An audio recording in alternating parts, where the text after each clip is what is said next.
நன்றிங்க சார்.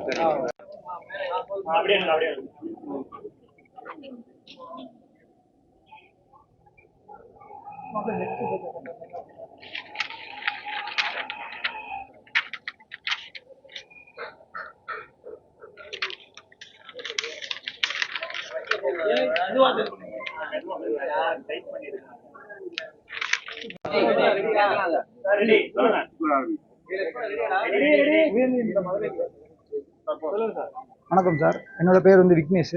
நான் வந்து தமிழக வெற்றி கழகத்தில் மாநில வழக்கறிஞர் அணி மதுரை மண்டலம் இணை அமைப்பாளராக இருக்கேன்.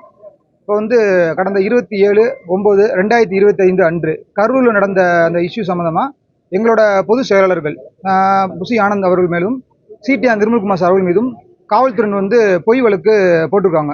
அதனால் வந்து அது சம்மந்தமாக இன்றைக்கி வந்து மதுரை உயர்நீதிமன்ற மதுரை கிளையில் வந்து ஆன்டிசிபேட்டரி பெயில் வந்து தாக்கல் பண்ணியிருக்கோம். அது இன்றைக்கி ஃபைல் பண்ணியிருக்கோம்.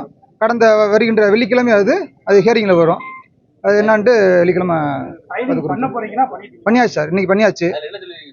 எங்கள் மேலே போட்ட வழக்கு வந்து பொய் வழக்கு. அதனால் வந்து எங்களுக்கு வந்து முன்ஜாமீன் கொடுங்கன்னு சொல்லிட்டு முன்ஜாமீன் தாக்கல் பண்ணியிருக்கோம். அது வந்து நேற்று வந்து எங்கள் மாநில வழக்கறிஞர் அணி ஒருங்கிணைப்பாளர் வந்து அறிவலன் சார் வந்து நேற்று ஃபைல் பண்ண வந்தாங்க. அதுவும் இன்றைக்கி வந்து ஃபைல் ரெடி பண்ணிக்கிருக்காங்க. அதுவும் மேபி வந்து ஃப்ரைடே வந்துடும். நம்பர் ஆகலை சார், அது ஃபைல் பண்ணிக்கிருக்கோம். அவங்களுக்கு மேலே வழக்கு போட்டால் தானே ஐபி ஃபைல் பண்ண முடியும். தலைவர் மேலே வந்து எந்த ஒரு வழக்கும் போடலை. அதனால் வந்து ஏபி எதுவும் நாங்கள் ஃபைல் பண்ணலை. நன்றிங்க சார். இல்லை எப்படி இல்லை பொய்யான வழக்குன்றதை எப்படி சொல்கிறீங்க? 41 பேர் இறந்துருக்காங்க. கிரவுண்ட் சிட்டிங் என்னென்ன அந்த ஆதாரங்கள் எதுவும் அடிப்படையில் அவங்க பொய்யான வழக்குன்னு சொல்கிறீங்க சார்? அது வந்து இதே வந்து திமுகவினர் வந்து சென்னையில் வந்து ஏர் ஷோ நடத்துனாங்க.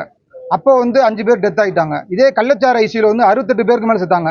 அங்கெல்லாம் நீங்கள் யார் மேலே சார் பேர் போட்டீங்க? எங்களுக்கு மட்டும் ஏன் வந்து இப்படி வந்து அரசியல் காழ்ப்புணர்ச்சி வந்து இது பண்ணுறீங்க? ரொம்ப தவறு சார். ஒன்றே ஒன்று தான் எல்லாரும் சொல்கிறது, நாங்கள் மக்கள் மன்றத்தையும் நீதிமன்றத்தையும் நம்புகிறோம். அவங்க இருக்காங்க, அவங்க பார்த்துக்குவாங்க. நன்றி.